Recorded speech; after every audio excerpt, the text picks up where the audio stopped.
My boss laughed when I said I could run the company. Until I bought it. I should have kept my mouth shut, but watching the company burn while everyone pretended things were fine made something snap inside me. The all-hands crisis meeting felt like a funeral where everyone was too polite to mention the corpse.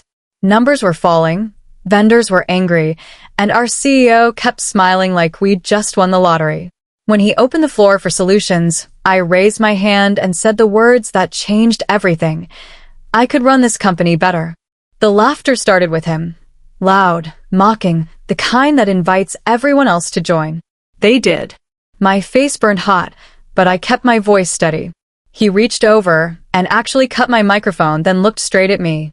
"Know your lane," he said, grinning. I stood up slowly, picked up my notebook, and said just one sentence. "I resign." The room went silent. As I walked toward the door, I noticed the little red light on the camera in the corner, recording everything. The truth was, I'd been drowning in other people's disasters for months. Every late vendor payment that mysteriously appeared on my desk to fix, every inflated timeline I had to defend in meetings, every backslapping presentation that hid the real numbers, I documented it all. When I finally wrote a formal complaint to HR about the retaliation I was facing for pushing back, they called it a miscommunication and filed it away. That's when I started keeping a different kind of record.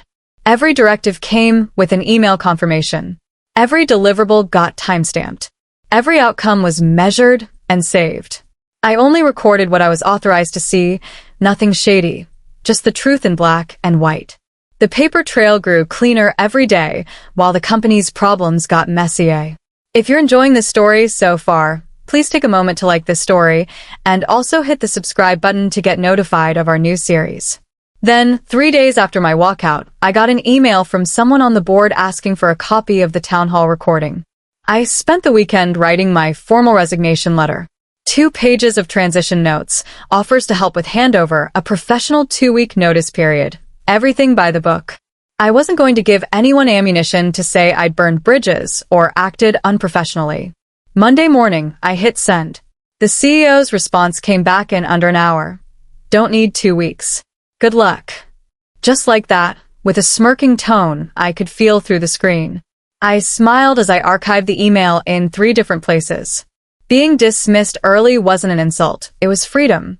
I was officially released from any obligation to stay silent or stay still. That afternoon, I was updating my resume when my email pinged. The subject line read, "Personal, urgent." It was from the company's biggest client, but the address wasn't their corporate one. It was personal. The message was short. "Can we talk today? I need your advice on something important." The client and I met at a coffee shop across town, away from prying eyes. They got straight to the point. My process had saved their product launch, and they wanted to hire me as an independent consultant. I felt the opportunity pull at me, but I also felt the weight of doing this the right way. I asked for everything in writing, a clear statement of work, measurable outcomes, non-exclusive terms so there'd be no hint of client stealing. They didn't hesitate. By the end of the day, the contract sat in my inbox, signed and professional. Income secured, ethics intact, reputation protected. I felt lighter than I had in months. That night, I was celebrating with takeout when my phone buzzed with a text from an old coworker still inside the company. The message was short but loaded. "Vendors are demanding cash on delivery now. Payroll rumors everywhere. It's getting bad." I stared at the screen, realizing the collapse was happening faster than I'd expected. My first week of freedom was strange. I worked from home, delivered results for my client, and heard nothing from my old company until the whispers started reaching me anyway. A shipment had slipped through the cracks. A weekly checkpoint promise to the bank had been missed. I wasn't doing anything unethical. I was just doing my new job and staying in my lane, exactly like the CEO had told me. But the gap I used to fill was suddenly visible to everyone. My old reports were being reassigned every few days because no one could handle the workload. One former coworker called me just to vent about the chaos. I listened but offered nothing except sympathy. Then, on Friday afternoon, I got a message that made my pulse quicken. It was from the company's controller, someone I'd always respected. The message was careful, almost coded. Any chance we could grab coffee somewhere quiet this weekend? I need to talk. We met at a small cafe, an hour outside town. The controller looked tired, like she'd been carrying a weight for too long. She folded her hands on the table and said she was tired of the creative spin, tired of covering for disasters with clever wording. Then she pulled out a folder, copies of vendor statements that had already been mailed to the company, nothing confidential, just overdue truth. If someone had a real plan, she said quietly, the bank might actually listen. I didn't make promises. I just thanked her for trusting me. We talked for another hour about what a real turnaround would look like. Not fantasies, just disciplined operations and honest communication. When we parted ways, I felt something shift. I wasn't alone in seeing the problem, and I wasn't alone in wanting to fix it. That night, my phone lit up with a text from someone I hadn't heard from in over a year. The company's retired founder, a man I deeply respected. Heard you left. Lunch this week. The retired founder was everything the current CEO wasn't. Steady, modest, direct. Over sandwiches, he asked blunt questions about margins, pipeline, and morale. I didn't sugarcoat anything. Then I pitched him something I'd been thinking about for days. A lean plan to kill vanity spending, stabilize operations, pay vendors first, and measure real service levels. He listened without interrupting, took notes on a paper napkin, and didn't make any promises about money. What he did promise was diligence. He'd look at the numbers, talk to people, and see if a real turnaround was possible. Before we finished, he said something that made my heart race. I'd like to meet your controller and your client. Can we do that tomorrow? I said yes before I could second-guess myself. As I drove home, I realized I wasn't just a former employee anymore. I was becoming part of something bigger. Week 2 hit like a storm. The bank started its routine review, and all those small missed targets started adding up into big problems. The CEO sent a company-wide email blaming recent departures and legacy systems for every failure. I read it twice, shook my head, and got back to work. My client extended the scope of our project after we hit every single week 1 metric. The results were clean, documented, and impossible to argue with. No poaching, no shortcuts, just performance. I sent a polite summary to the retired founder, who forwarded it to his contacts. That afternoon, I got a message that made my stomach flip. It was from a board member, short and polite. We may reach out soon for your perspective on some operational matters. Would you be open to a conversation? I replied professionally, confirming I'd be available. Then my phone rang. It was a former coworker, whispering, "He's threatening legal action if you talk to anyone. Be careful." I was told through a mutual contact that the board had watched the official town hall recording. They saw the laughter, the microphone being cut, my one-sentence resignation. When they reached out, they didn't ask for gossip or drama. They asked for facts. I sent them nothing extra, just confirmed the date of my HR complaint and attached my transition notes. I kept my tone neutral, my information clean. If you're enjoying this story so far, please take a moment to like this story and also hit the subscribe button to get notified of our new series. The board member thanked me and said they'd be in touch. That evening, the CEO's assistant sent me a warning text. He's furious. Says he'll sue you if you talk to anyone about the company. I felt the old fear try to grab me, but this time I didn't let it. I wasn't doing anything wrong, but I needed to be sure. I called an employment attorney and paid for a consultation. The attorney reviewed everything, my records, the consulting agreement, the communications with the board. Her verdict was clear. I was completely in the bounds. I hadn't shared anything proprietary, only public facts and my own work history. She wrote up a summary of our consultation, and I filed it carefully. Having that documentation felt like armor. I could breathe again. That calm lasted exactly 2 hours. My phone buzzed with a message from the controller. Heads up, payroll may bounce this Friday. People are panicking. I stared at the message, feeling the weight of what was coming. The company was circling the drain, and everyone inside knew it now. Vendors, employees, clients, they were all starting to see the truth. I didn't celebrate the chaos. I just kept working, kept my head down, and waited. The collapse wasn't my doing, but I knew I might be the only one with a plan to catch the pieces. Week 3 was when everything started breaking. Vendors switched to cash-only terms, and a delivery truck sat at the loading dock because the driver wouldn't unload without payment. The CEO tried to save face by offering my client a steep discount to come back. They responded by asking for a deliverables audit, dates, signatures, proof of work. He couldn't provide it, so he stalled. My client noticed the difference immediately: performance versus promises. They called me to say they were staying with our consulting arrangement. That same afternoon, I heard through the grapevine that the bank had scheduled an emergency call about loan covenants. The company was violating the terms of its credit line, and the clock was ticking. I didn't have to do anything. The truth was doing the work for me. But that night, I got a message that changed the game completely. It was from the bank officer, carefully worded. Hypothetically, if someone had an alternate operating plan, what might that look like? I didn't pitch. I didn't beg. I just sent a disciplined outline. Cut waste, stabilize vendor relationships, restore trust, measure everything. The bank officer read it, asked 2 clarifying questions, and thanked me. That was it, no promises, no commitments. But I could feel something shifting. Competence was starting to matter more than charisma. The next morning, the retired founder emailed me a draft term sheet. It was conditional on bank preference and due diligence, but it was real. He was ready to fund a buyout if the structure made sense. My hands shook as I read it. This wasn't a daydream anymore. This was happening. I called the controller and told her. She was quiet for a moment, then said, "Let's do this right." That afternoon, another unexpected message landed.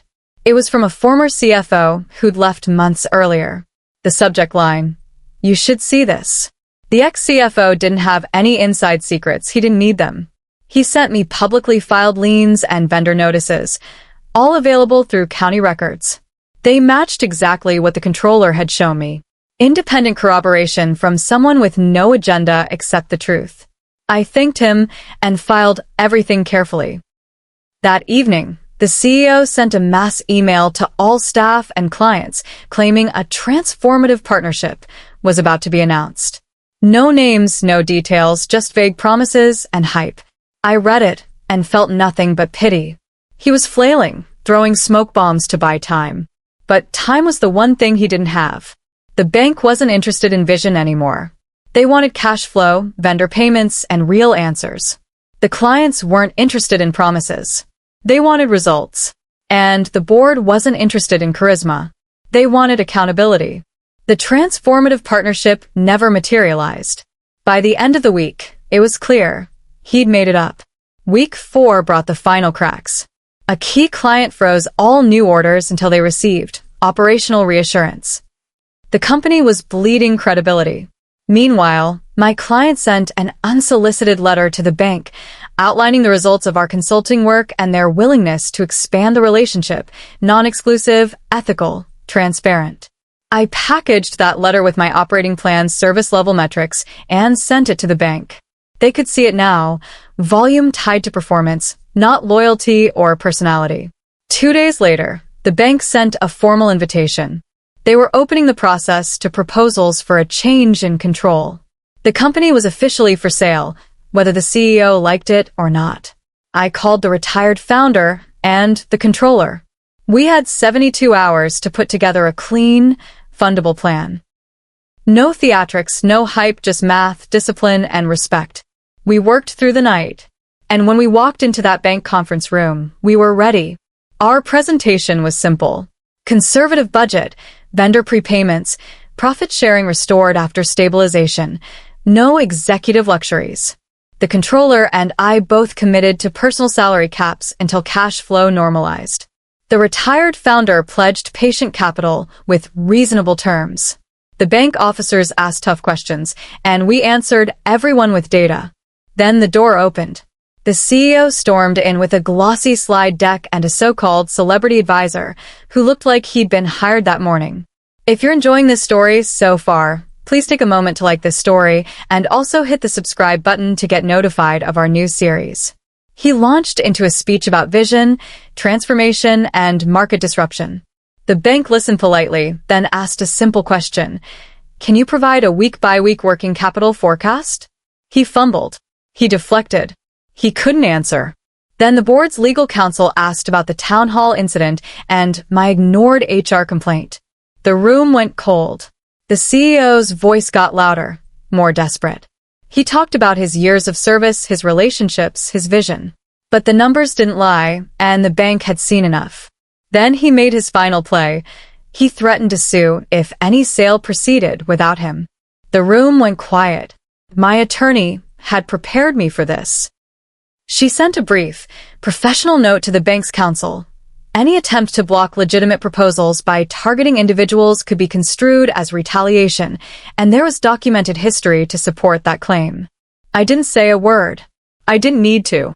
The board's counsel reminded the CEO that his own exposure was significant: breach of fiduciary duty, ignored complaints, mismanagement. His threats shrank into silence. But just as we thought we'd cleared the final hurdle, the retired founder pulled me aside. "We have a funding gap," he said quietly. "Closing the deal requires vendor deposits we can't quite cover. We're about 20,000 short." I didn't hesitate. I offered to cut my first year's salary to near cost and reallocate the difference to vendor prepayments. It wasn't heroic, it was just math. The retired founder matched my offer with a modest personal guarantee. The controller deferred her bonus until we hit profitability. Together, we closed the gap. No drama, no martyrdom, just three people willing to bet on their own plan. The bank nodded. We were back on track. That night, I finally let myself feel the weight of what we were attempting. We were going to save this company.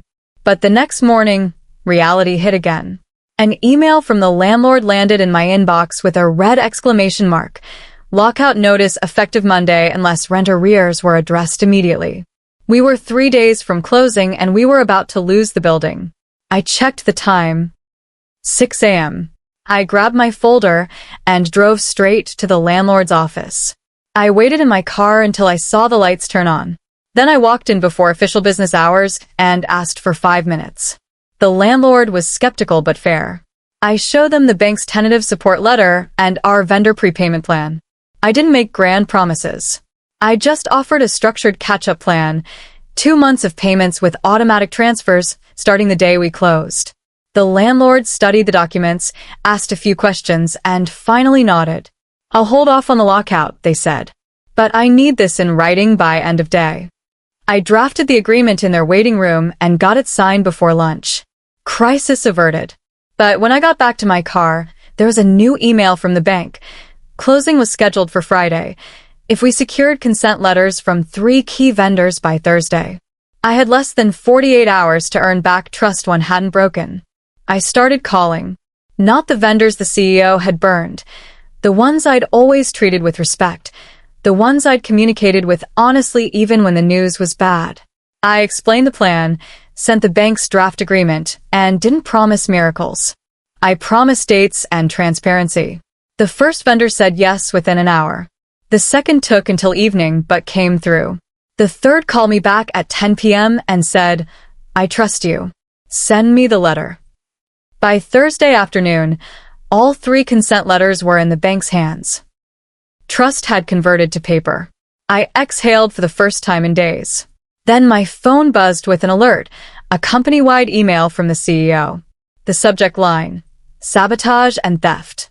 He'd sent a message to all staff, accusing me of stealing clients and sabotaging the company. My stomach dropped. This was his final move, and it was reckless. But I wasn't going to fight fire with fire. I sent one message, to the board and the bank only. It was a simple timeline: the town hall incident, my HR complaint, my resignation, the consulting agreement terms, and the performance metrics I'd achieved. No attacks, no drama, just facts. The board chair replied within minutes. "Thank you for staying factual." That restraint mattered. The CEO's email made him look desperate, while my silence made me look steady. But he wasn't done. That afternoon, he sent a demand to the bank. He wanted a strategic role in any deal, with compensation and authority. The bank officer forwarded it to me with a single sentence: "Thoughts?" I replied honestly. Offering him a strategic role would cause half the staff to quit. I knew because a junior engineer had messaged me that morning saying exactly that. The bank understood. They weren't going to let one person's ego destroy the turnaround. But we still had to handle his exit carefully. We drafted a severance offer, the same standard policy others had received when they left. Neutral, professional, fair. He rejected it immediately. He didn't want money. He wanted a title, an office, a voice. The bank shook their heads. The sale agreement moved forward with a change of control clause that limited interference from previous leadership. It was over, whether he accepted it or not. But I knew the hardest moment was still coming. When we took control, he'd be walking out the same door I had. And unlike me, he wouldn't go quietly. I prepared for that day carefully. I wasn't going to humiliate him, but I wasn't going to let him derail what we'd built either. Friday arrived. The signing took less than an hour. The bank restructured the debt. The investor funded the purchase. The controller stepped into finance leadership, and I was named CEO. I walked through the lobby with a simple folder and a quiet promise to pay vendors first. The all-hands meeting was scheduled for Monday morning, but before that, I had one more conversation to finish. The former CEO showed up unannounced on Monday, walking past the front desk like he still owned the place. "Let's discuss my advisory role," he said, not asking. I met him in a conference room with HR and security present. I repeated the severance terms calmly and thanked him for his past contributions. Nothing more. He refused. He demanded access to his office. I nodded to security. They escorted him out. Calmly, respectfully, but firmly. He shouted threats as he walked through the lobby, but his voice faded as the doors closed. It was a quiet ending to all that loudness. I stood there for a moment, feeling the weight lift. Then I checked the time. The all-hands meeting was in 20 minutes, and I was standing in the same room where I'd been laughed at. I walked into that room and saw faces I recognized, some hopeful, some skeptical, some just exhausted. I stood at the microphone, the same one that had been cut months ago, and started talking. I announced vendor prepayments were cleared. I restored profit sharing, effective immediately.